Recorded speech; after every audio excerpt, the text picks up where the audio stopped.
Overpaying for anything sucks, especially socks, so why pay $45 for a single pair of grip socks when you can spend less than half? Pure Grip Socks Pro feature our best materials for optimal fit, moisture wicking, and performance at a fair price, just $16.99 a pair at puregripsocks.com. Now, if you're buying a pair of high-end football boots, regardless of whether you play for fun or competitively, I'm assuming that you can both feel and see the value in having a more premium product, and regardless of whether or not it's actually going to make you play better, it certainly can't hurt. But is there a point of diminishing returns? In other words, can you spend less but still get just as much, if not more? Well, in my opinion, certainly in the speed boot category, the answer to that question is yes, and that is because of the existence of this football boot right here, the Puma Ultra 1.4 that I have here in this stunning, mostly blacked out Eclipse pack colorway, a football boot that retails for $200 and offers really the best of the best in terms of every objective performance category when compared to all of its competition that retails for $250+. With the question that I want to answer in today's video is, despite the loyalty that people have to the three stripes or the swoosh,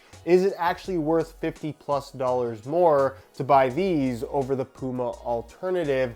Are you actually getting less for your money when you opt for the more popular choices? That's exactly the question that I want to answer in today's video, including how these fit and feel on feet. So if you're interested in learning more, please stick around and watch the entire review. And if you are interested in a pair of Ultras for yourself, despite the lower retail price they already have, you can get them for even less than that with some exclusive SR4U coupon codes by checking out the first link down below. Drop a like on this video if you do end up enjoying it, and it'd mean a lot to me if you could subscribe to the channel if you haven't already to get notified of all my reviews of all the latest football boots of 2022. Now, whenever comparing football boots, I always talk about the subjective and the objective. The subjective things being things that are down to personal opinion, the way that the boots look, the way that they feel on the ball, the comfort to a certain extent, given that everyone likes the feel of something different and everyone has different shaped feet. If you really like the feel of the X Speed Flow 0.1, by all means, it's definitely worth the extra $50 over the Ultra. But if you're buying high-end football boots mainly for the objective characteristics, the things that are undeniably good or bad, such as how light they are, how aggressive the traction is, how good the lockdown is, things like that, then for $200, you are getting a football boot that in every single way is just as good, if not better, than these more expensive options. Starting with the weight, which I think is easily the biggest difference you're going to be able to feel between these three football boots, all in the same size, 9.5 US. We're gonna start off with weighing the Vapor 14 Elite. Again, a football boot that retails for $250. They weigh in at 7.05 ounces or 200 grams exactly. Change the scale back to ounces, and we'll throw on the Speed Flow 0.1. They weigh in at 7.1 ounces, the equivalent of 201 grams, so pretty well identical to that of the Vapor 14 Elite. And then we'll throw on the Puma Ultra, which immediately you can tell is a big difference. They weigh in at 5.6 ounces, the equivalent of 159 grams, which basically puts this in its own league as far as weight is concerned. As for the upper, I think it's objectively great in terms of having a good shape to it that typically will fit most people quite well, and having enough structure to give you that locked in responsive sensation. But in terms of this subjective aspect, the way that it feels on the ball, it's probably the most traditional speed boot take as far as all the uppers that are out there right now, in that it's very thin, it's very raw, and it offers no padding whatsoever. If you're looking for that true barefoot feel, I think this does that better than any of the Nike or Adidas alternatives. It's definitely not soft, and of course it offers no protection should you get stepped on,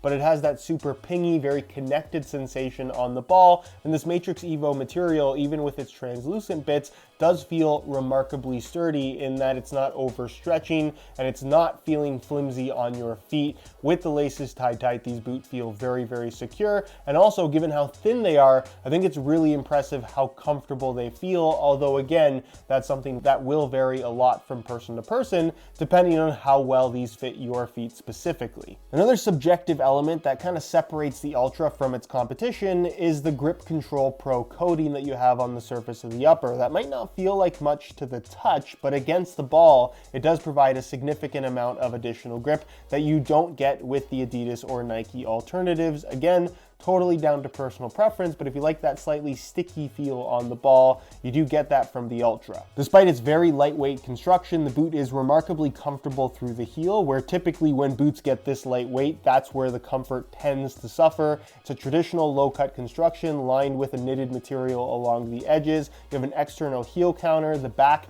is a little bit high, but it's nice and soft, so it doesn't feel like it digs into your heel at all. And then it's lined in this soft microfiber material with not a ton of padding, but just enough there to feel secure and super comfortable. Never had any issues with blisters at all. And again, as far as another unique feature is concerned, the insole, it's not super unique in terms of just being made from a single layer of this really thin foam. That's typical of every football boot in this category, but this nano grip liner that you have on the surface has this soft, kind of rubbery silicone feel to it that does a nice job of gripping your socks and preventing your feet from slipping inside of the boots, at least a little bit less than they would otherwise if it just had a standard mesh lining. Which brings us to the base of the Ultra, where I think every brand has something really strong on offer when it comes to sole plates and stud patterns. The Adidas boot definitely offers the most feel to its sole plate with that Carbitex insert, where of course Nike with their sole plate and its anatomic shaping gives you a very connected sensation to the boot. I think with Puma, they definitely prioritize having a sole plate that is as light as possible, which makes a big difference in terms of feel, arguably more so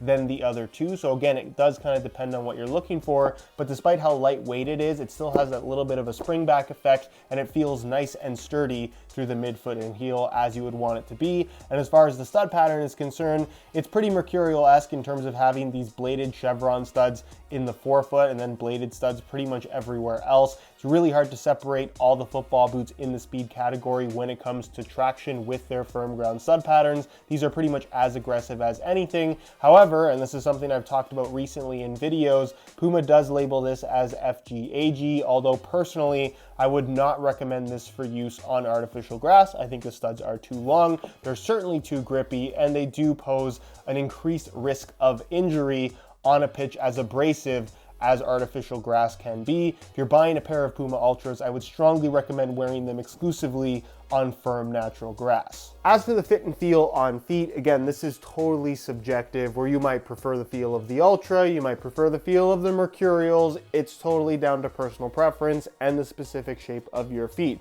What I can say is objectively, the Puma Ultra 1.4 is not a soft feeling upper, and that's really the case with all the football boots that we've mentioned in this video. If you want something that has a soft feel, none of these would necessarily be a great option. What I will say is, given how thin this upper is, it still has some decent pliability to it. It doesn't feel overly stiff or rigid, and considering the weight range that these boots fall into, they are remarkably comfortable. This is pretty much the same weight as the OG 2010 F50 Adizero from Adidas, which, while that football boot was really light, it wasn't particularly comfortable. These are, and I think that's really impressive as an achievement from the Puma brand. As far as fit is concerned, they fit snug without being narrow in any way, so they're going to give you that tight wrap around your foot with the laces tied tight, but aren't necessarily going to squeeze and suffocate your feet unless your feet are exceptionally wide, meaning that these are football boots that will fit most people. And as far as sizing is concerned,